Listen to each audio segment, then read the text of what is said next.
Jai, this is Srimad Bhagavatam, the June session, lessons 2 and 3, chapter 9, texts 36 through 40.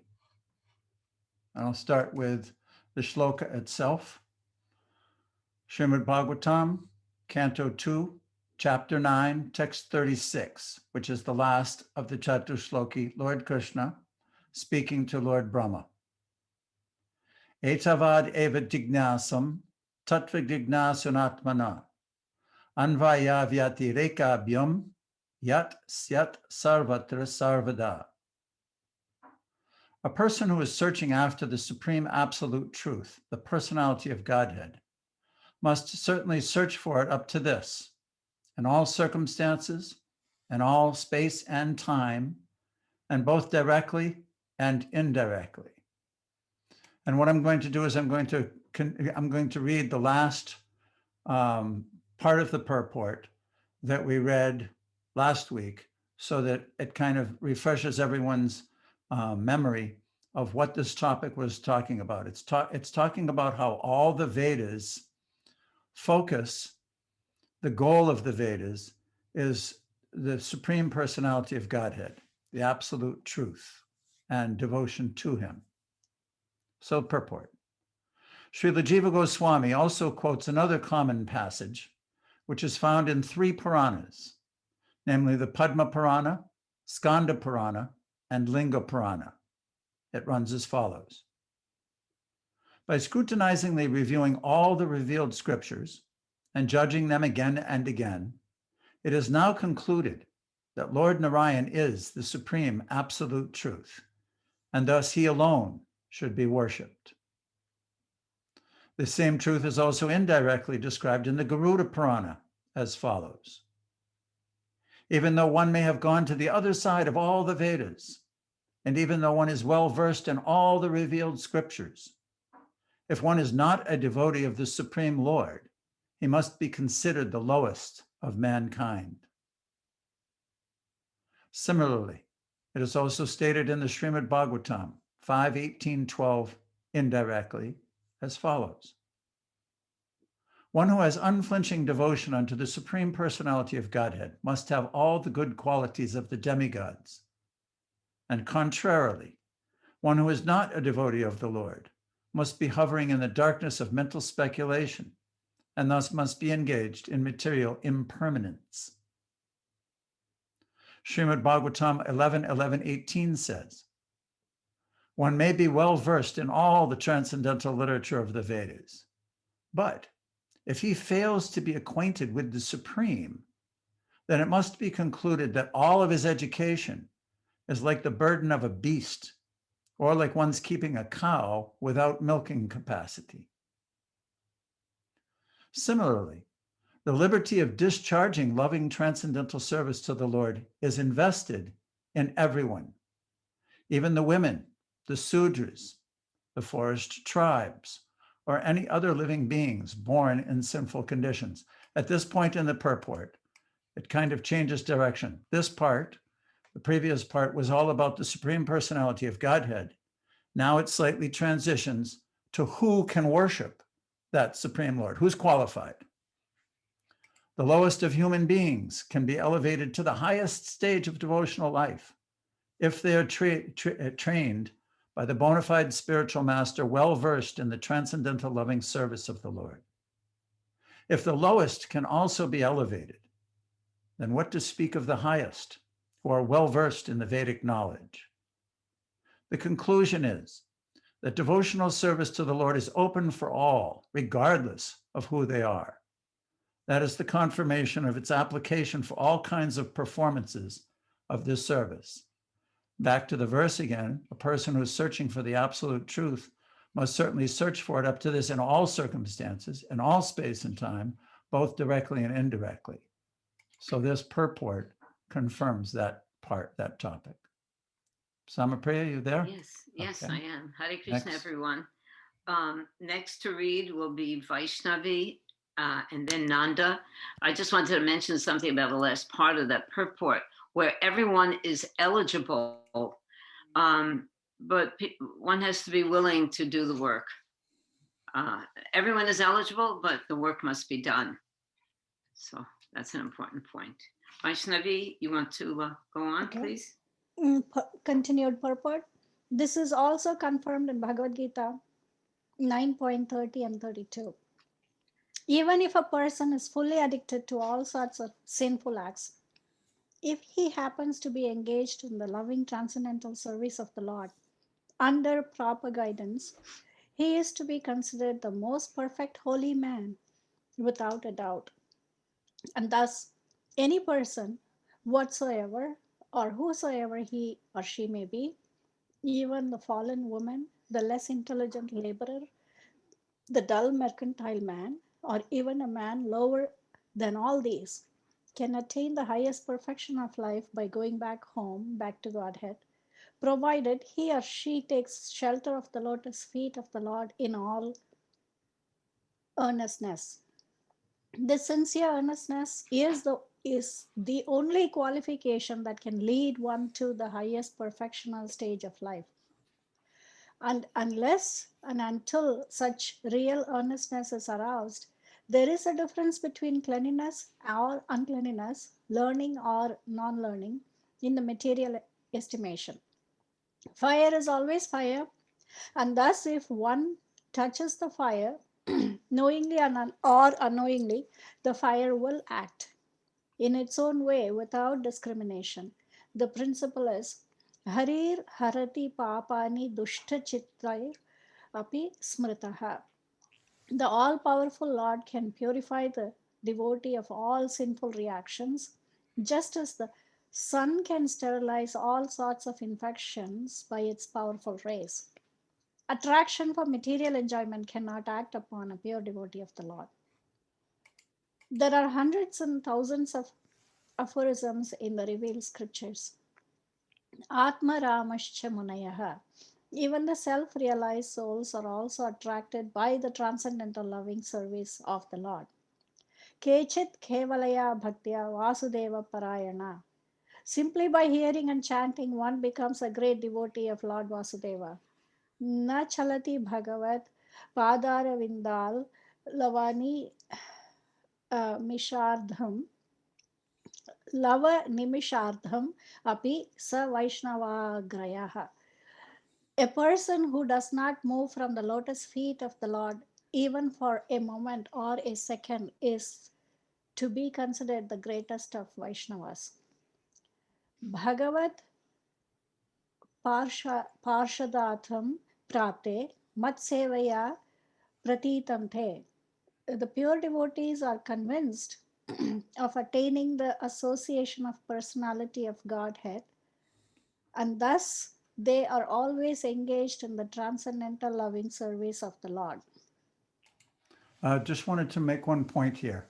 Over the 50 years of performing devotional service, come across a lot of devotees who, out of their humility on one side, but lack of self-esteem weaved into that, they feel unqualified to perform devotional service. And many of them actually leave. They stop performing devotional service for one reason or another. But they share the sentiment that they felt unqualified. Srila Prabhupada in this purport is quoting, as Vaishnavi just read, there are hundreds and thousands of aphorisms in the revealed scriptures supporting the point that anyone under any conditions can perform devotional service. Just wanted to emphasize that. Anyone else? Madhuri Leela has a question. Yeah, Madhuri Leela. Do you let us speak, Haribol. Haribol. I was listening to a lecture this morning that has related to this, and I was wondering if you could clarify. Prabhupada was saying that in order we have to come to the Shuddha-sattva platform, in order to make sure that we're not going to fall down. But you can't go there unless you're a Brahmin. And yet, devotional service is open for everybody. So how do you understand that then? If somebody performing devotional services on the Shuddha-sattva at the same time, they're supposed to be Brahminical, And after Brahmin, we can come to the Shuddhasattva. So I like to start with commenting that the Vaishnava is, according to Srila Prabhupada and the Acharyas, in a much more kind of superior position. And that means if one is engaged, that he's already developed the qualities of a Brahmana. The qualities, we're talking about the qualities, we're not talking about what family someone has been born into. Even if someone is initiated as a Brahmana and doesn't act like a Brahmana, which is tolerance and forgiveness and cleanliness. There are different qualities that they're depicted in the Bhagavad Gita. One must develop those qualities to call himself a Brahmana, and it does not exclude anyone. Anyone can actually become a Brahmana. And the most important thing about a Brahmana is that his life is dedicated to serving the Supreme Personality of Godhead.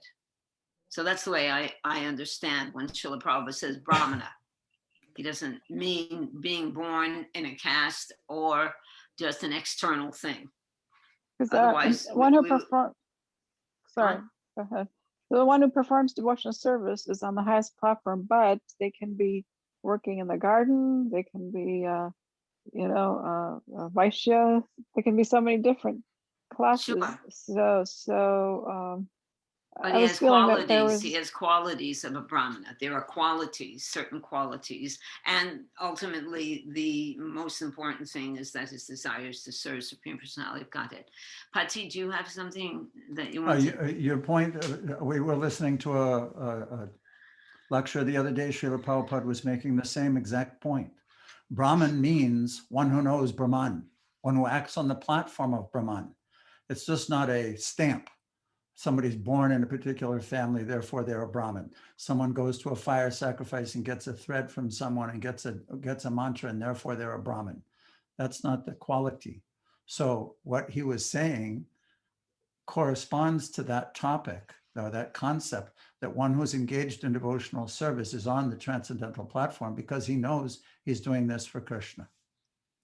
And there are ripe and unripe mangoes. There are different all are mangoes, but the point is that person is acting on the transcendental platform to the extent that they're surrendered to the desires of Krishna. Thank you. So one Anyone can else? be. So one can be in the Shuddhasattva platform by performing devotional service, and yet be by qualification or inclination be a Shudra or a Vaishya or something. Those are external. Those are external activities. One that someone has an inclination. Someone is attuned to be a cook. Someone's attuned to be a gardener or a writer or a preacher or whatever. So I think this is going to also be further elaborated as we progress. He continues talking about this topic. Thank you. Okay, thank you. Nanda, you want to go on with the next two slides? 2 slides. Okay, sure. Therefore, in all continents, in all planets, in all universes, devotional service to the Lord or bhakti yoga is current, and that is the statement of the Srimad Bhagavatam and allied scriptures. Everywhere means every part of the creation of the Lord. The Lord can be served by all the senses or even simply by the mind. The South Indian Brahmin who served the Lord simply on the strength of his mind also factually realized the Lord. Success is guaranteed for a devotee who fully engages any one of his senses in the mode of devotional service. The Lord can be served by any ingredient, even the most common commodity, a flower, a leaf, a fruit, or a little water, which are available in any part of the universe and without cost. And thus the Lord is served universally by the universal entities. He can be served simply by hearing. He can be served simply by chanting or reading about his activities. He can be served simply by adoring him and accepting him. Oh, okay, a brief interruption. Does this answer your question, Madhurya? Srila Prabhupada's describing the qualities of one who can serve Krishna and the activities. Yeah. So that's also along those lines. At the same time, he said they have to be Brahminical in order to Well, Coda the Shudra Sattva, like both things he says. So yeah. yeah, well, the rabbinical qualities that we're talking about is treating each other with decency, moral principles. Those are natural qualities that devotees develop. Mhm. So that's Brahminical. First Brahminical, then Vaishnav. What do you think, Nanda? Yeah. There you go, confirmed. Go on, Nandaji. In the Bhagavad Gita, it is stated that one can serve the Lord by offering the results of one's own work. It does not matter what one does. Prabhupada's talking to us. Generally, men may say that whatever they are doing is inspired by God, but that is not all. One should actually work on behalf of God as a servant of God. The Lord says in the Bhagavad Gita 9:27, do whatever you like, or whatever may be easier for you to do. Eat whatever you may eat. Sacrifice what you can sacrifice. Give whatever you may give in charity, and do whatever you may undertake in penance. But everything must be done for him only. If you do business or if you accept some employment, do so on behalf of the Lord. Whatever you may eat, you may offer the same to the Lord and be assured that he will return the food after eating it himself. He is the complete whole, and therefore whatever he may eat as offered by the devotee is accepted because of the devotee's love. But again, it is returned as prasad for the devotee so that he can be happy by eating. In other words, be a servant of God and live peacefully in that consciousness, ultimately returning home back to Godhead. Wonderful. So this is so lenient of Krishna. Krishna is being very lenient and all-inclusive. It's very simple. It's natural. It's very simple. Pati, did you have something to say? Unmute, please. Yeah. At the same time, reading that leniency is one side of the coin, but the other side of the coin is saying that you're doing something for God when in actuality you're self-motivated. We've seen so many examples of that in history and even modern day, where people get caught embezzling or not following principles of religion that they profess that they are following in the name of God. So it's not just a big lenient blank slate for everyone. You say you're doing it for God and therefore do anything you want. That's not what's being described here. It should be clear. Thank you. Madhurya Leela, could you read now, please? And then Faye.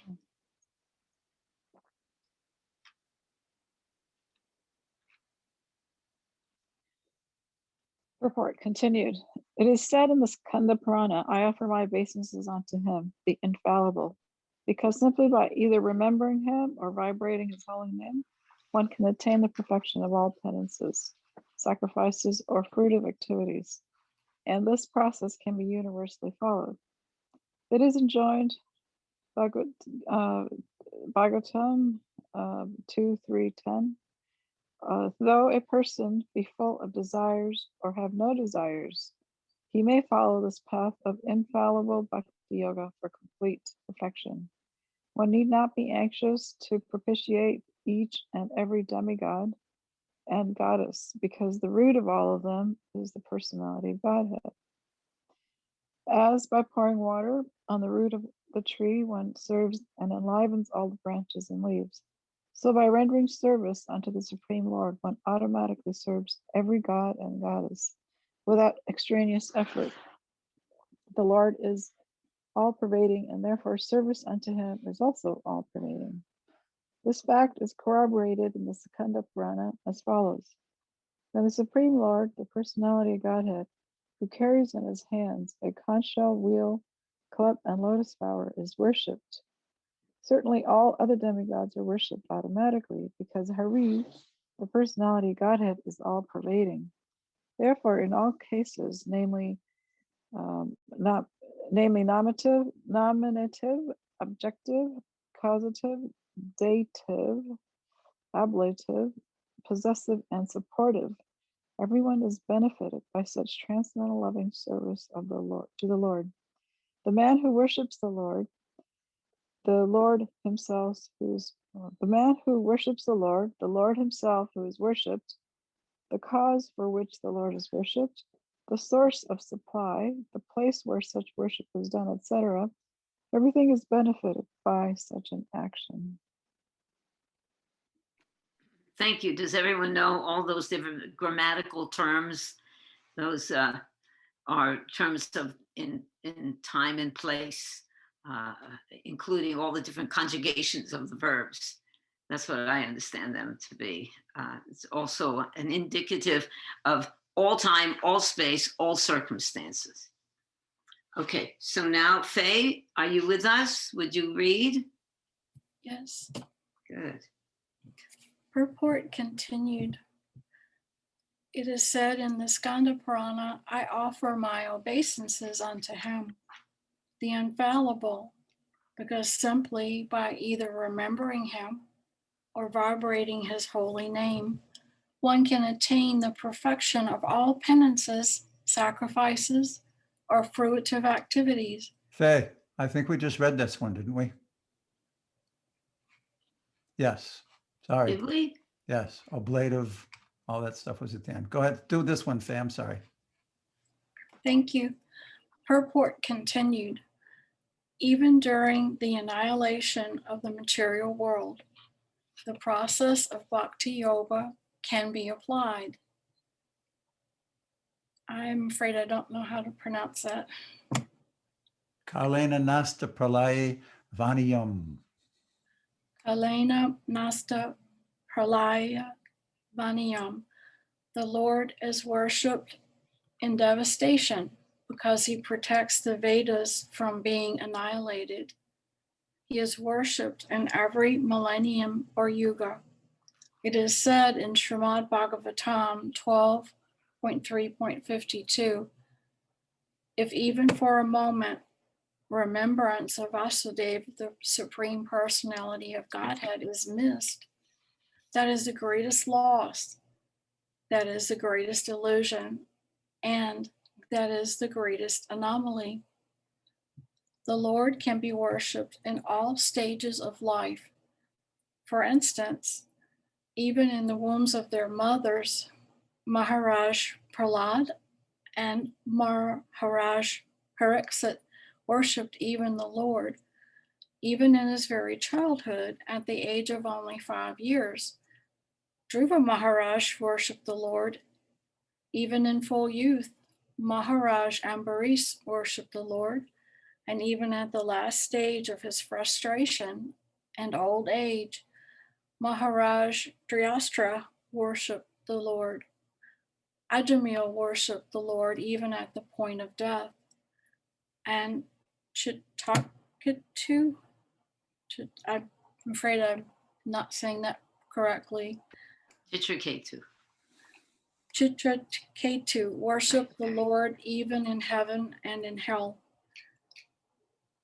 In the Narasimha Purana, it is said that as the hellish inhabitants began to chant the holy name of the Lord, they began to be elevated from hell towards heaven.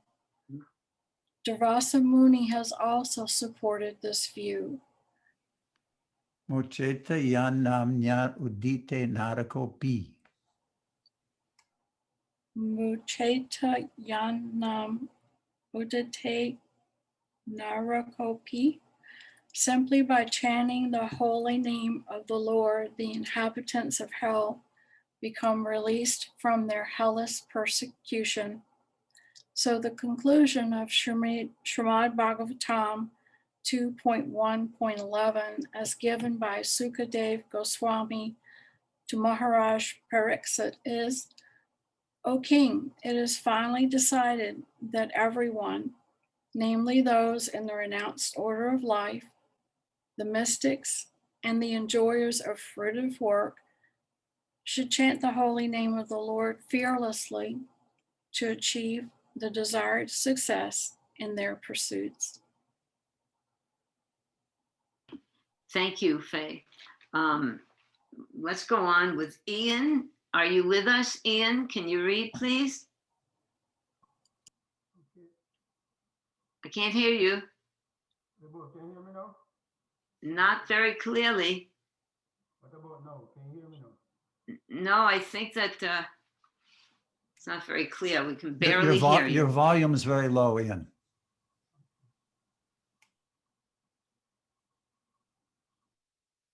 Turn your volume up. It's way up. Can you hear me now? Good. Yes, perfect. Thank Okay. you. Purport continued. Similarly, as indicated indirectly in various places in revealed scriptures. 1. Even though one is well versed in the Vedas and scriptures, if one is not a devotee of the Supreme Lord, the personality of Godhead, he is considered to be the lowest of mankind. In the Garuda Purana, Brihan Naradiya Purana, and Padma Purana, the same is repeated. What is the use of Vedic knowledge and penances for one who is devoid of devotional service to the Lord? 3. What is the comparison of thousands of Prajapatis to one devotee of the Lord? 4. Shukadev Goswami said, Bhagavatam 2:4-17, that neither the ascetic nor one who is greatly munificent, saint rather, or one who is famous, nor the great philosopher, nor the greatest, nor the great occultist, nor anyone else can achieve the desired result without being engaged in the service of the Lord. 5. Even if a place is more glorious than heaven, if there is no glorification of the Lord of Vaikuntha or his pure devotee, it should at once be quitted. 6. The pure devotee refuses to accept all the 5 different types of liberation in order to be engaged in the service of the Lord. Thank you, Ian. Do you have any realization to share with us about those things, which are very pertinent, all of them?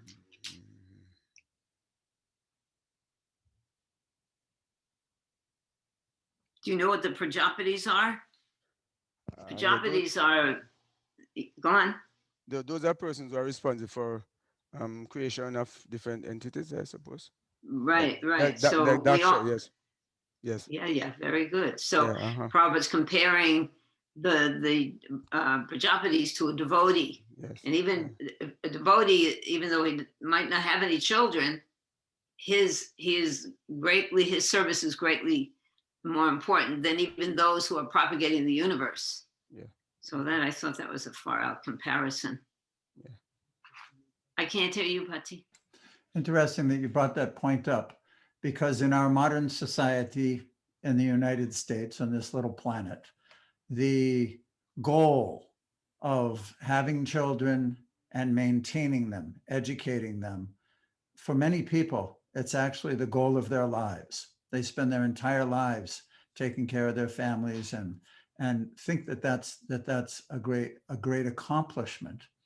But this particular point, and like you said, there are even people who don't have any children, sannyasis, different Naishtika brahmacharis. A person who views life and the goal of life as propagating children, having children, taking care of them, society, friendship, and love. These are the goals that people aspire for. They don't believe that worship of God without those things is worthy. So it's nice that you brought that point up in this particular circumstance. Yeah, thank you. Anyone else on anything else in this verse? Okay, then we'll go on with Dira. Wondering which Dira this is. Are you with us, Dira? Maybe not. Okay, we'll wait for Dira. And Radha, can you read today, Angel? Radha? She wrote she can't. Oh, she can. Okay. Manvantaraji, it's up to you now.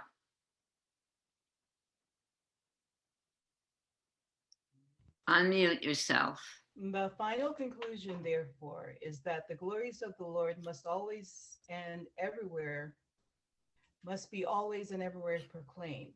One should hear about his glories, one should chant about his glories, and one should always remember his glories, because that is the highest perfectional stage of life. As far as fruitive work is concerned, it is limited to an enjoyable body.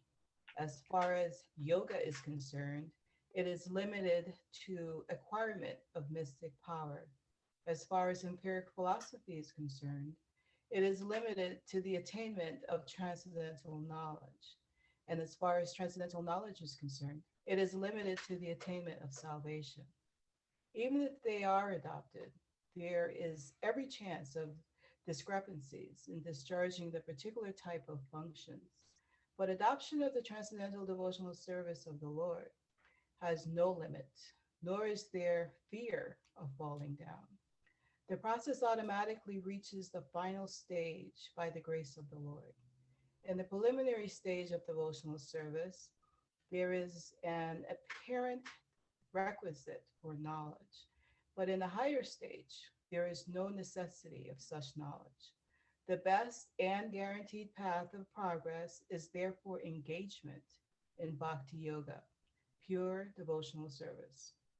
The cream of Srimad Bhagavatam is in the foregoing 4 slokas, is sometimes squeezed out by the impersonalist for different interpretations in their favor. But it should be carefully noted that the 4 slokas were first described by the personality of Godhead himself, and thus the impersonalist has no scope to enter into them because he has no conception of the personality of Godhead. Therefore, the impersonalist may squeeze out any interpretation from them, but such interpretation will never be accepted by those who are taught in the disciplic succession from Brahma, as will be cleared up in the following verses.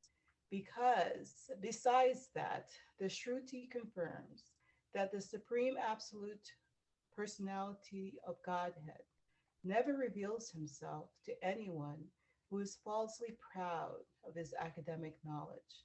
The Shruti mantra clearly says, Katha Upanishad, Canto 1, Chapter 2, Text 23. The whole matter is explained by the Lord himself, and one who has no approach to the Lord in his personal feature can rarely understand the purport of Srimad Bhagavatam without being taught by the Bhagavats in the disciplic succession. Thank you, Mandantora. So we hear again about disciplic succession and academic knowledge. So what is meant by academic knowledge, and how come the disciplic succession is not in support of it? What is it? Can you explain that, Manvantara? Do you have any feelings about that with the academic knowledge? What should we refer to that? What is that? I suppose it was referring to people who are like philosophically engaged and not like engaged from the heart, because the literature is transcended from the heart, right? I mean, a literature that speaks from the heart. And go on. I was thinking that you can't approach it just from an academical, materialistic standpoint. Right. Materialistic was the word that I was looking for. That's it. Materialistic. Academic knowledge is materialistic. And we're being presented by the disciplic succession with transcendental knowledge. So anyone, and Prabhupada talks about the impersonalist, but anyone who is approaching this academically, you can have all the different verses in your head, but if you're not a devotee of the Supreme Personality of Godhead, approaching this submissively through learning from the disciplic succession, then you're not going to get it. Thank you, Mandatara. That was a good point, materialistic. Okay, next, Ekadasi, would you read next, please? Just note that I put in a review here of all the 4 Chatushlokis. Brahma, it is I, the personality of Godhead, who was existing before the creation when there was nothing but myself, nor was there the material nature, the cause of this creation. That which you see now is also I, the personality of Godhead. And after annihilation, what remains will also be I, the personality of Godhead. O Brahma, Whatever appears to be of any value, if it is without relation to me, has no reality. Know it as my illusory energy, that reflection which appears to be in darkness. O Brahma, please know that the universal elements enter into the cosmos and at the same time do not enter into the cosmos. Similarly, I myself also exist within everything created, and at the same time I am outside of everything. A person who is searching after the supreme absolute truth, the personality of Godhead, must certainly search for it up to this, in all circumstances, in all space and time, and both directly and indirectly. So, Kadasi Vrat, do you think you could just, first of all, tell us what is your favorite of these 4 Chaturshloki? I don't know. I don't know if I have a favorite.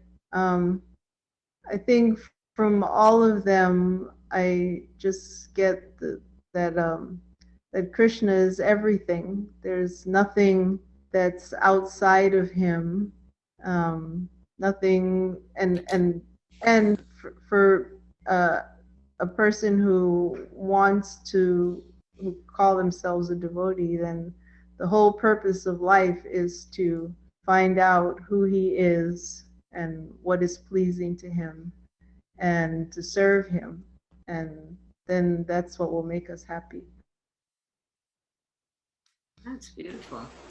These are very important verses, and from here we're going to be going on. But does anybody have any comment about any of these verses that really helps them? And oh, there's Midoriya. Midoriya, do you have something to say? Yeah, sorry, I have another question. So I just have a question about the timing, the logistical timing of these verses. I was trying to understand.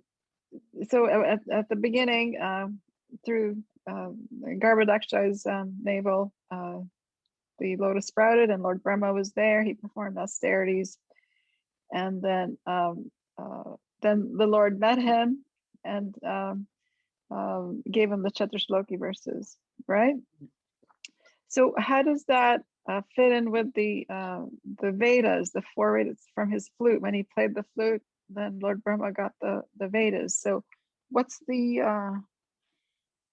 connection there? Like when did that happen? Do you know what I mean? Pati, can you answer that one? Yes, if you remember, what happened was that Brahma performed tapasya. He was instructed to perform tapasya, following the instructions of the goddess who told him to chant. The Lord manifested himself and spoke the 4 verses of the Srimad Bhagavatam, and within those verses, all the Vedas are also included. It's like he gave seed information. Brahma became gradually enlightened by that as the seed grew within him. So it's eternal knowledge, but it gradually manifests and then goes back into not being manifest, and then manifests and then not manifest, but it's eternal knowledge. Okay, so then what about the flute? Where does that come in? The flute is the Gayatri mantra. The Gayatri, not the Vedas. Yeah, well, the Vedas are within it. We'll read that more clearly when we study Brahma Samhita. I don't want to go too into it, but the flute song of Krishna is a Vedic rhythm, and within that rhythm, all the Vedas are included. So it's kind of that energy of the Lord. You know that story of the cobbler and the Brahmin. Yes. Right. So I think everybody knows it. The Narada met both the cobbler and the Brahmin.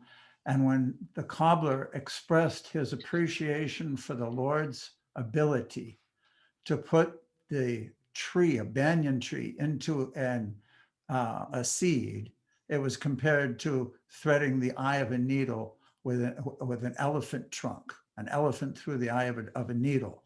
So this ability, if we read the purport last week at the end, how Srimad Bhagavatam, although it was spoken in 4 verses, cannot be fully explained even in 4 billion verses.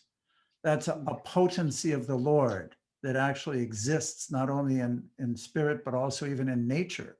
How one seed includes a whole field of wheat and subsequent fields of wheat after it's already been harvested. One seed can lead to millions of different things. So that potency is the same thing. The Lord enlightened Brahma with simple instructions.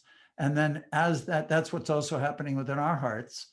As that manifests and grows, it becomes more enhanced, and the whole Vedic wisdom became manifested.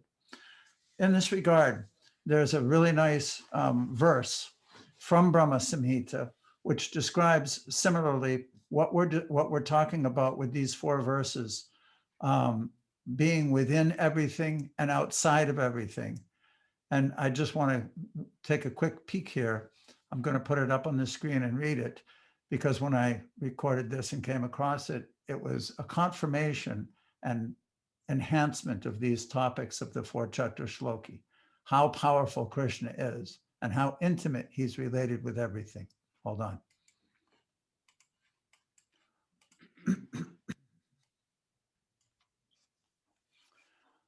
Brahma Samhita, text 35, chapter 5. He is an undifferentiated entity, and there is no distinction between the potency and the possessor thereof. In his work of creation of millions of worlds, his potency remains inseparable.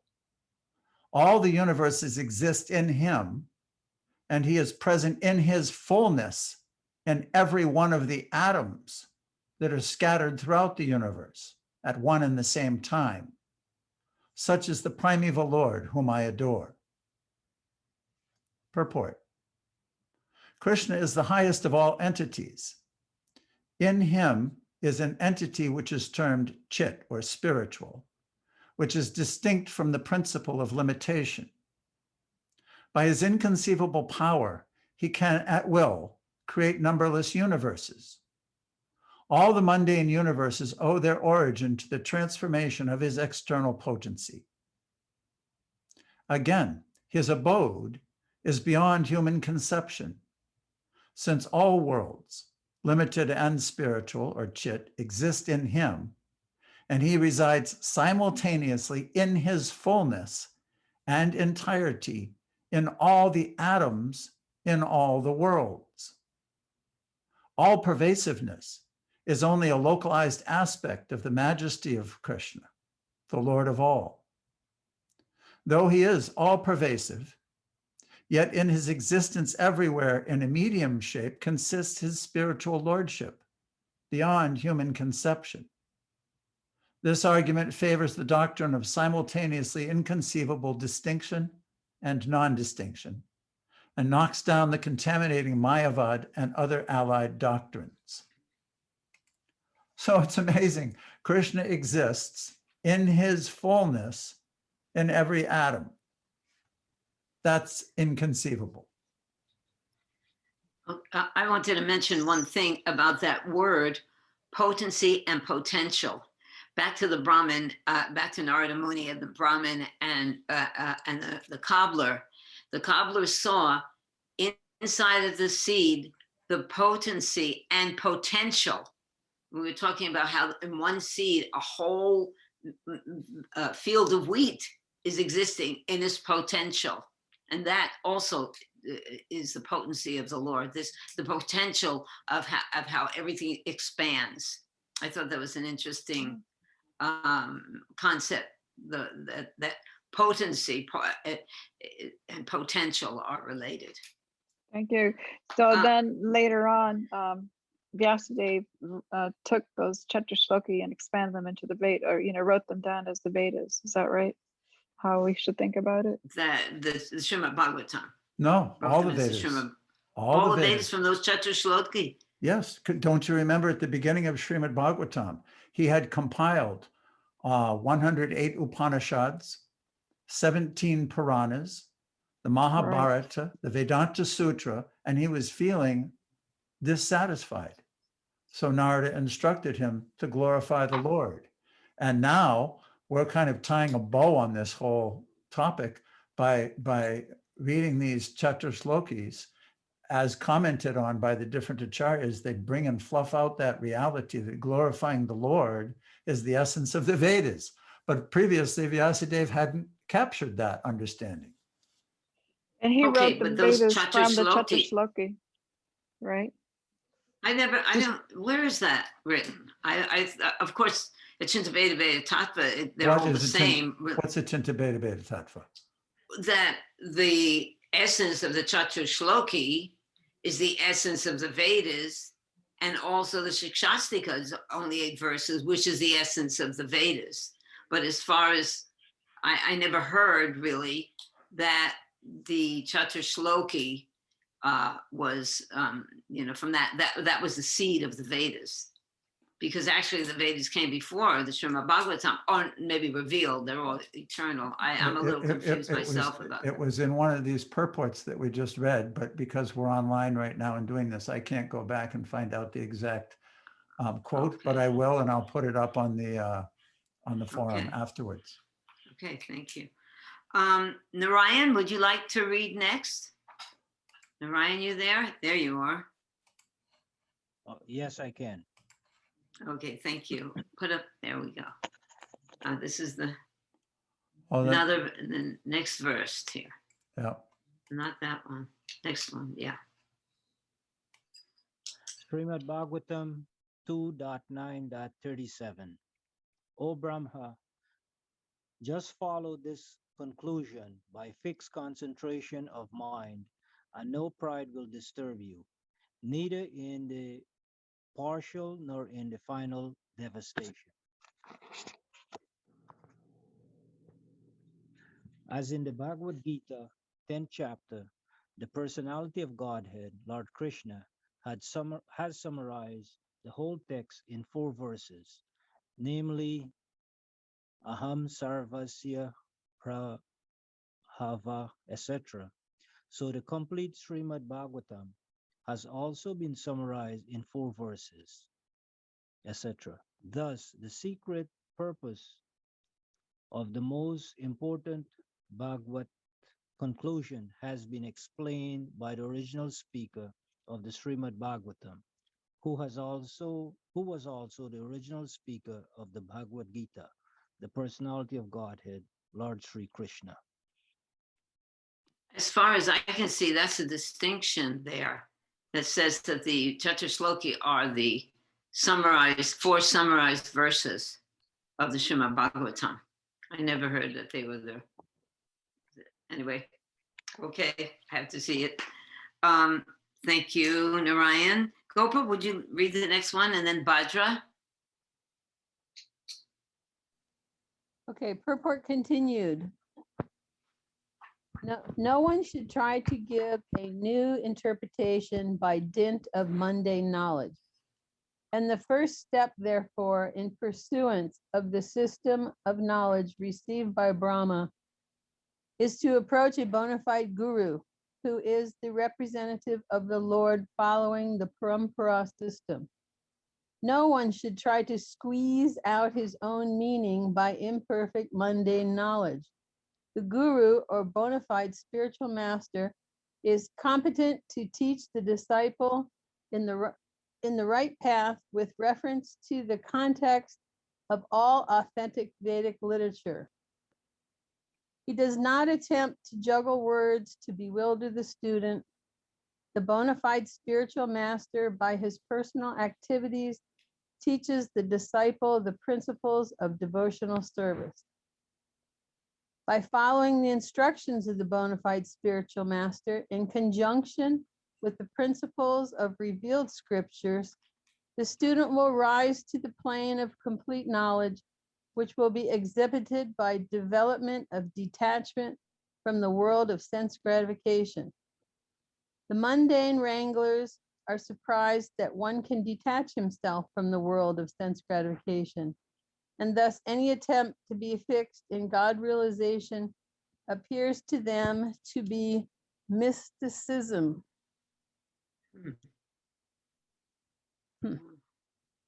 Wait, what does that mean? Mysticism. It's mystical that anybody could not be engaged in sense gratification. Yeah. Okay, thank you, Gopaji. Bhadra, you want to read next? Can I ask question before we go further up? Yes, please. Is that okay? Sure. So we are, of course, this is Srila Prabhupada, we are at the Brahma Gaudiya Vaishnava Sampradaya. And Brahma is received the Chaturshloki Bhagavatam. Now, how did the other Sampradayas gonna take this? Well, Rudra and the Lakshmi and the Vishnu Swami. Can you please, how that came up with? Can someone elaborate, please? Each sampradaya, there are 4 different sampradayas: Brahma, Shri, Rudra, and Kumara. So each one of those had a experience where the Lord or Lakshmi instructed someone, and then it passed on through them to their disciplic succession. Just like the 4 Kumaras, I think they heard from Hamsa Avatar. And when they heard that transcendental knowledge, then they passed it on to their followers, and thus the Kumara Sampradaya continued. Then Nimbarka was the big one from them. Not sure how Sri Lakshmi Devi must have instructed someone to start the Sri Sampradaya. And then the Rudra Sampradaya comes from someone instructed Shiva. I don't know the history of each one, but each one must have a beginning where knowledge was imparted from the transcendental plane, from the Lord or Sri or Lakshmi Devi to their disciple. And that started the Sampradaya with a particular base philosophy that they continued to follow. Like ours is Achintya Beta Tattva. I see. So I'm sorry, I'm going on further up. So that means the other Sampradayas, are they accepting the Srimad Bhagavatam, Chaturshloki Bhagavatam, and they are elaborating on that further up in their Sampradaya? They may not. No. They have a different system, a different core teaching than the Chaturshloki. They may accept the 4 shlokas, but that's not the foundation of their Sampradaya. I see. My understanding.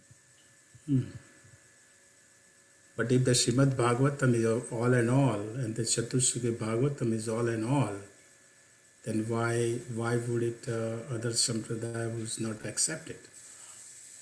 My understanding is that out of the unfathomable, unlimited amount of infinite souls, different souls have different relationships with different features of the Lord.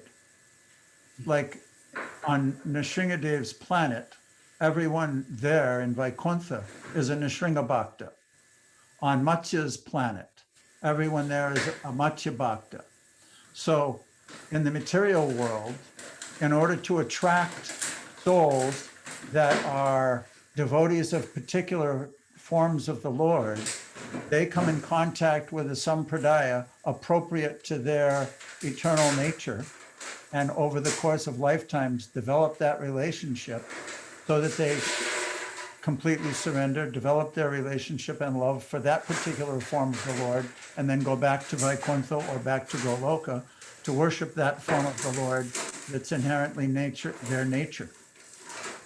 Thank you for clarifying. So therefore, there are different tattvas which are emphasized to cultivate their relationship in those different sampradayas. Thank you. Okay. So can I go reading now? Yes. Thank you. This detachment from the Professor Danvat to everybody. This detachment from the sensory world is called the Brahma Bhuta stage of realization, the preliminary stage of transcendental devotional life, Parabhakti. The Brahma Bhuta stage of life is also known as the Atmaram stage, in which one is fully self-satisfied and does not hanker for the world. Prabhu, Yes. we cannot hear. There is mixing going on in your kitchen. 1 minute. Yeah. Ananda. Sounds like Ananda. popcorn. No, she's using a Ananda. blender. Okay, she's done. Sorry. So does it mean we can all come? Well, if you don't have to be sorry. If we can all We're come all over coming. there, yeah, then you continue to make all the noise you want. last because noise of the air condition, so I move in the living room now. God. All right. Go on reading, Bhajaji. Sorry. Let's go on now because This stage of full satisfaction is the proper situation for understanding the transcendental knowledge of the personality of Godhead. The Srimad Bhagavatam 1-20 affirms this. In the completely satisfied stage of life, exhibited by full detachment from the world of sense enjoyment, as a result of performing devotional service, one can understand the science of God in the liberated stage. As stated in the Bhagavad Gita 10:10, unto the devotees who are constantly engaged in the Lord's transcendental loving service, Priti Purvakam, the Lord out of his causeless mercy upon the devotee gives direct instructions so that the devotee may make accurate progress on the path of returning home back to Godhead. One should not therefore try to understand these 4 verses of Srimad Bhagavatam by mental speculation. Rather, by direct perception of the Supreme Person of Godhead, one is able to know all about his abode, Vaikuntha, as was seen and experienced by Brahmaji. Since Vaikuntha realization is possible by any devotee of the Lord situated in transcendental position as a result of devotional service. thank you, Bhadra. Thank you. Vaishnavi, would you like to read next? And then is Dira there? I don't know where Dira would be, but if not, anyway, you just read now, Vaishnavi. Thank you. Purport. Brahmaji desires to worship the original personality of Godhead, Lord Shri Krishna, who resides in the topmost Vaikuntha planet, known as Goloka Vrindavan, where he is in the habit of keeping Surabhi cows as a cowboy, and where he is served by hundreds and thousands of goddesses of fortune, the gopis, with love and respect. Therefore, Lord Shri Krishna is the original form of the Supreme Lord, Krishnastu Bhagavan Swayam. This is also clear from this instruction. The Supreme Personality of Godhead is Lord Krishna and not directly Narayana or the Purusha avatars, which are subsequent manifestations. Therefore, Srimad Bhagavatam means consciousness of the Supreme Personality of Godhead, Lord Shri Krishna, and Srimad Bhagavatam is a sound representation of the Lord as much as the Bhagavad Gita is. Thus, the conclusion is that Srimad Bhagavatam is the science of Lord in which the Lord and his abode are perfectly realized. Thank you very much. There's all the answers there. Nandaji, would you like to read the next one? Sure. So 2938. Sukadev Goswami said to Maharaj Parikshit, the Supreme Personality of Godhead Hari, after being seen in his transcendental form, instructing Brahmaji, the leader of the living entities, disappeared. Purport. In this verse, it is clearly mentioned that the Lord is Ajana, or the Supreme Person, and that he was showing his transcendental form, Atmano Rupam, to Brahmaji while instructing him in his summarization of Srimad Bhagavatam in 4 verses. He is Ajana, or the Supreme Person amongst Jananam, or all persons. All living entities are individual persons, and amongst all such persons, Lord Hari is supreme, as confirmed in the Shruti mantra, Nityo Nityanam, Chaitanas Chaitananam. So there is no place for the impersonal features in the transcendental world, as there are impersonal features in the material world. Wherever there is Chaitanya or knowledge, the personal feature comes in. In the spiritual world, everything is full of knowledge, and therefore everything in the transcendental world, the land, the water, the tree, the mountain, the river, the man, the animal, the bird, and everything is of the same quality, namely Chaitanya, and therefore everything there is individual and personal. Thank you, Nandaji. You have something to say about that? Is it the next, somewhere I was hearing, maybe it's the next verse in purport, it talks about the worms and everyone has an ability to serve the Lord perfectly. All they have to do is surrender. And I just thought, wow. Anyway, because here it says the water, the tree, the mountain, the river, the man, they're all full of knowledge, and therefore they're all personal, and therefore they're all they're capable of doing anything practically. So there Thank is you. there is a dog also there, huh? Yeah. Krishna's dog. Why not? Okay. Next, Faye, would you like to read next?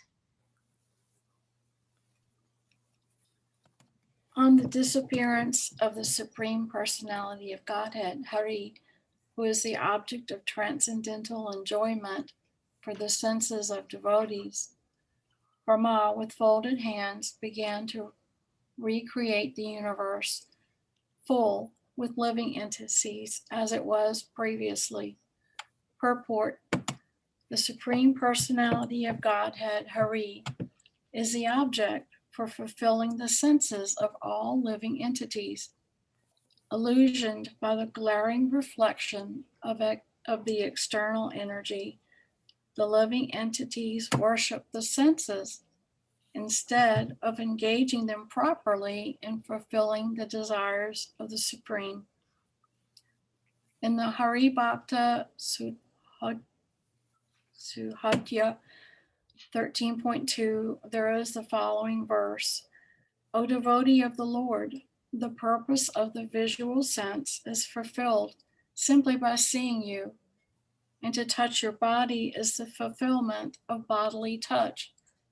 The tongue is meant for glorifying your qualities, because in this world, a pure devotee of the Lord is very difficult to find.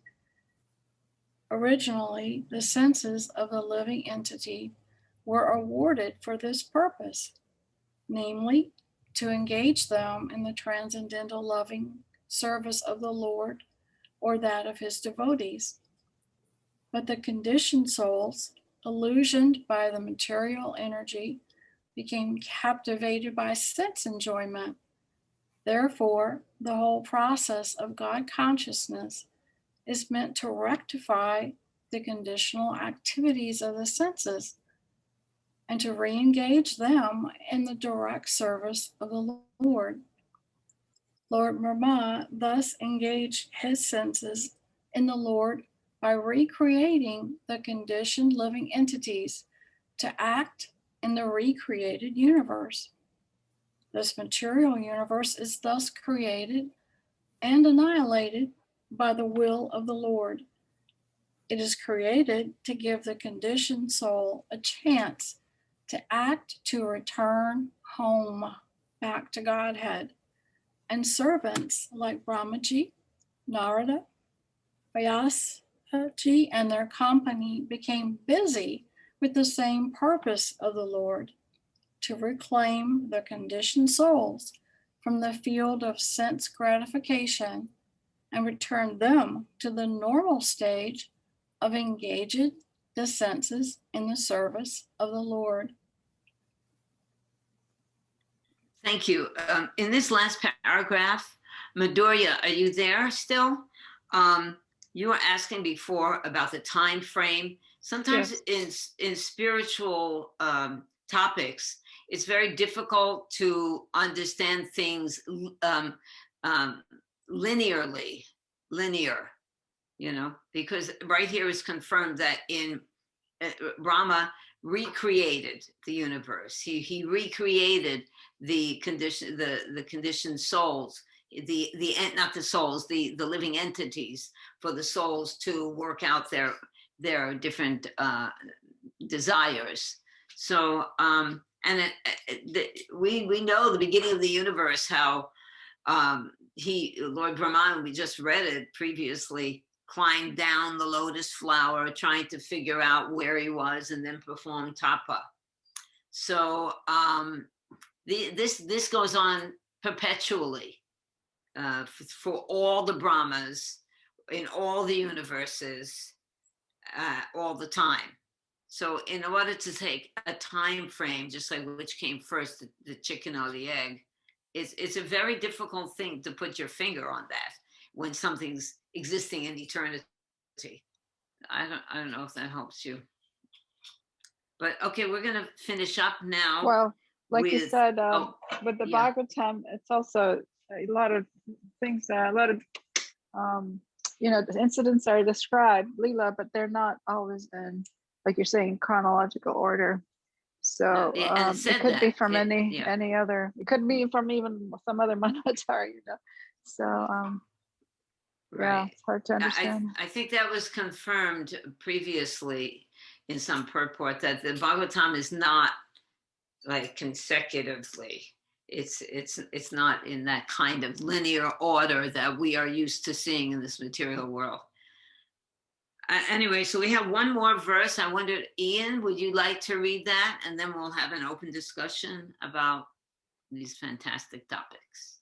Ian, are you still there? Yeah, I'm still here. Okay, So, could you please read this? Yeah, okay. Thus, once upon a time, the forefather of living entities and the father of religiousness, Lord Brahma, situated himself in acts of regulative principles, designed self-interest for the welfare of all living entities. Purport. One cannot be situated in an exalted position without having undertaken a regulative life of rules and regulations. An unrestricted life of sense gratification is animal life. And Lord Brahma, in order to teach all concerned within the jurisdiction of his generations, taught the same principles of sense control for executing higher duties. He desired the welfare of all as servants of God, and anyone desiring the welfare of the members of his family and generations must conduct a moral, religious life. The highest life of moral principles is to become a devotee of the Lord, because a pure devotee of the Lord has all the good qualities of the Lord. On the other hand, one who is not a devotee of the Lord, however qualified he may be in the mundane sense of the term, cannot be qualified with any good quality worthy of the name. The pure devotees of the Lord, like Brahma and persons in the chain of disciplic succession, do not do anything to instruct their subordinates without acting accordingly themselves. Thank you, Ian. This is a very important purport, and it shows the reason for the terrible things that are going on in the world today. That people are assuming positions who are not following regulation and rules of any kind in their lives. Would anyone like to bring up any of the points that we've discussed here? Does anyone have a question? Oh, there is Mamantaraji with a question. Thank you. Just a comment and then a question. Because Madhura Leela had asked the first question she had asked, and we had read about on page 560 that Prabhupada was speaking, where he said, similarly, the liberty of discharging loving transcendental service, and he goes on. And so it's making the point there. I'm asking, kind of like comment, that you have to voluntarily want to do that also, right? Devotional service, you have to voluntarily want to, because it's a liberty. I mean, you have to either want it or not want it. Free choice, free will. Right. Free choice. So my question really is, because Brahma said, he asked Krishna, so I don't want to get puffed up with this service. So can you like help me to instruct me in some kind of way so that I don't get absorbed in being puffed up thinking I'm the creator? And then Krishna said, basically just act in my service. So that is the answer then. So if we are following, all our activities are engaged in Krishna's service, then we won't get puffed up. Sounds like you understand it perfectly to me. I'm going to follow that. Yeah, is living it is a different story, though. You know, I was talking to the one devotee one time, and he was wondering also, how do I see what I'm doing every day as I go to my work? How do I do it? What is that? How am I supposed to see that? So we came up with the conclusion that, you know, we're dancing with Krishna. We are, because your service, you're a nurse, right, Mamatarji? So that is your service to Krishna. That is how you are performing. Remember that list we just saw, all those different kinds of people who are serving Krishna? We are all different, and we all do different things, and we are all devotees. We are all eternal devotees. So that is your service, and we have to realize I'm doing it. That's how, when you go through the day taking care of the patients or doing whatever it is that you do, that you have to do it with the service attitude. So I'm doing this for you, Krishna, my energy. I'm doing this just always to remember Krishna. That makes a pure devotional service. That's my understanding. Oh, thank you. So anyone else have something to say? Any questions? Pati, do you want to say something? Nanda, Kadasi, anybody have? Gopa, do you have something to say? Everyone is silent, totally absorbed in transcendence. Okay. Pati, you have a... No, we went through the verses. I think everybody, we tried to emphasize how important this particular core verses are. And now we also read how last week that there were 10 characteristics inherent in those 4 verses, and those will be expanded upon in the final chapters in the final chapter of the book. But as for now, these 4 verses, I do want to say something. I want to thank everybody that wrote such wonderful forum entries, to take the time to sit down and study. I saw Sulakshana is also here. She didn't get a chance to read, but there are some devotees that are really taking it upon themselves to meditate on these topics, to study them, to find other verses that correspond to them, and it becomes a meditation. And I just want to thank those that are doing that, because I read every one of them, and it makes my day. It helps me remain fixed, which is one of the main goals of the study. Thank you. Sulakshana, I'm sorry I didn't call on you to read. I guess you must have come late. I didn't notice. Can you say something about the Chaturshloki and enliven us a bit? I don't know what to say. You know what to say. It's so great to see you here. Well, I have missed you being here, my darling. You please say something about which Chaturshloki motivates you the most. Something. Well, the last one, I thought it was actually the perfect one for us to follow, because that is giving us the instruction how to actually imbibe in our life, so we can use the sadhana bhakti and how we can attain the final destination of love of Godhead. Yeah, that is perfect. Thank you. That also is my favorite. If you can't have a favorite, but that inspires me so much. And there's Bhadra. Do you want to say something, Bhadra, before you sign out? Okay, he's signing out. Hare Krishna. Okay, then if no one has anything to say, then we'll end it here. Thank you for coming, everyone. And we'll see you next week. Hare Krishna. Thank you. Vaishnavi.